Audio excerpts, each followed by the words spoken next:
Hi friends, April മാസം നല്ല ചൂടാണല്ലോ. അപ്പോൾ ഇത് നല്ല വെയിലുള്ള ഒരു മാസമാണ്. പക്ഷേ ഇപ്പോൾ രാവിലെ ഞാൻ 11 മണിക്കാണ് ഈ വീഡിയോ എടുത്തുകൊണ്ടിരിക്കുന്നത്. കണ്ടോ, വെയിൽ ഒട്ടുമില്ല. കാരണം മഴ വരാൻ വേണ്ടിയിട്ടുള്ള സാധ്യതകളെല്ലാം തന്നെ ഉണ്ട്. അപ്പോൾ ഇങ്ങനെ കുറച്ച് സമയം നിൽക്കുമ്പോൾ തന്നെ നല്ല മഴ വന്നു. വേനൽ സമയത്ത് ഒരു മഴ എന്ത് സുഖമാണല്ലേ.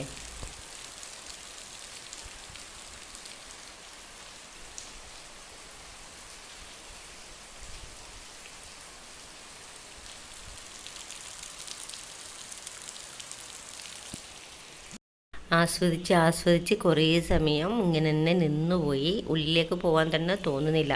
അതുപോലെ സന്ധ്യാസമയം നമുക്കിങ്ങനെ ഒരു 3 മണിയാകുമ്പോൾ ഇങ്ങനെ ഇറങ്ങി തോട്ടത്തിലെല്ലാം നടക്കാൻ നല്ല രസമായിരിക്കുന്നു. എനിക്ക് ഭയങ്കര ഇഷ്ടപ്പെട്ടു. അതിനെ നിങ്ങളോട് പങ്കുവെച്ചെന്ന് മാത്രം. ആർക്കെല്ലാം ഇങ്ങനെ ഇഷ്ടമെന്ന് കമൻറ്റ് അറിയിക്കുക.